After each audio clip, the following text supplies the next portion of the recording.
Hello बच्चों, चलिए प्रश्न को पढ़ते हैं। निम्न सारणी में जैव निम्नीकरण योग्य और जैव निम्नीकरण अयोग्य प्रदूषकों के मध्य अंतरों को संक्षिप्तीकृत किया गया है।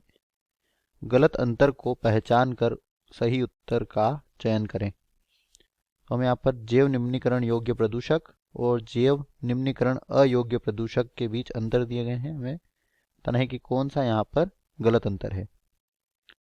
तो चलिए बच्चों बात करते हैं इस प्रश्न की मुख्य अवधारणा। तो बच्चों जो यहाँ पर दिया गया है, जैव निम्नीकरण योग्य प्रदूषक, जैव निम्नीकरण योग्य प्रदूषक। और बच्चों यह ऐसे प्रदूषक होते हैं जो सूक्ष्म जीवों द्वारा, ऐसे प्रदूषक जो सूक्ष्म जीवों द्वारा आसानी से क्या हो जाते हैं, अपघटित हो जाते हैं। ऐसे प्रदूषकों को कहते हैं जैव निम्नीकरण प्रदूषक।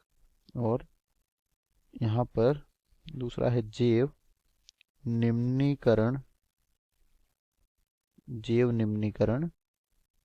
अयोग्य प्रदूषक।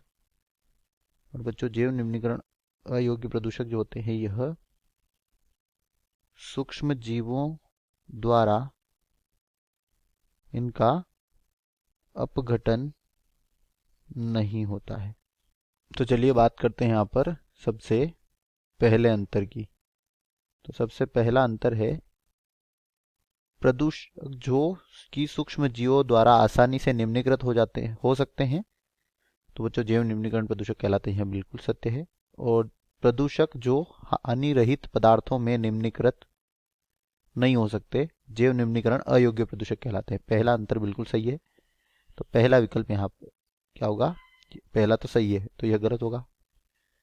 इसके बाद दूसरा विकल्प है इनका उपयोग ऊर्जा, कंपोस्ट खाद इत्यादि को उत्पन्न करने में कर सकते हैं। तो बच्चों जो जैव निम्नीकरण योग्य प्रदूषक होते हैं, इनका उपयोग कंपोस्ट खाद और ऊर्जा उत्पन्न करने में कर सकते हैं, बिल्कुल सत्य है। और इनका प्रबंधन कठिन है क्योंकि निम्नीकरण की प्राकृतिक विधि अनुपस्थित होती है, यानी कि इनका प्राकृतिक विधि से निम्नीकरण नहीं होता है जैव निम्नीकरण अयोग्य प्रदूषकों का। तो यह भी सत्य है। इसके बाद तीसरा, ये प्रायः जैव रासायनिक चक्रों में प्रवेश नहीं करते। तो बच्चों यह विकल्प यहाँ पर क्या है, तीसरा जो विकल्प है यह जैव निम्नीकरण योग्य प्रदूषकों के बारे में क्या दिया गया है, गलत दिया गया है। क्योंकि जो जैव निम्नीकरण योग्य प्रदूषक होते हैं वो जैव रासायनिक चक्रों में प्रवेश कर जाते हैं। और इसके अलावा यहाँ पर दूसरा है, ये जैव रासायनिक चक्रों में शीघ्र टर्नओवर का एक भाग होते हैं। तो यह भी गलत दिया गया है। तो तीसरा विकल्प क्या है, गलत है। तो हमें गलत अंतर को बताना है, तो यह हमारा उत्तर हो सकता है। और इसके बाद चौथा अंतर है जैव निम्नीकरण योग्य प्रदूषकों के उदाहरण है डीटीटी, बीएचसी, प्लास्टिक, पॉलीथिलीन और ग्लास आदि। तो बच्चों यह भी यहाँ पर क्या दिया गया है, गलत दिया गया है। तो यही हमारा उत्तर होगा, क्योंकि हमें गलत बताने हैं। और जैव निम्नीकरण अयोग्य प्रदूषकों के उदाहरण की अगर यहाँ पर बात करें तो इसका उदाहरण है मल, जल, कूड़ा, करकट, जंतु व्यर्थ इत्यादि।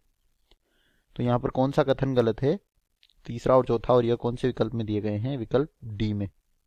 तो दिए गए प्रश्न का सही उत्तर है यहाँ पर विकल्प डी। आशा करते हैं आपको समझ आया होगा। धन्यवाद।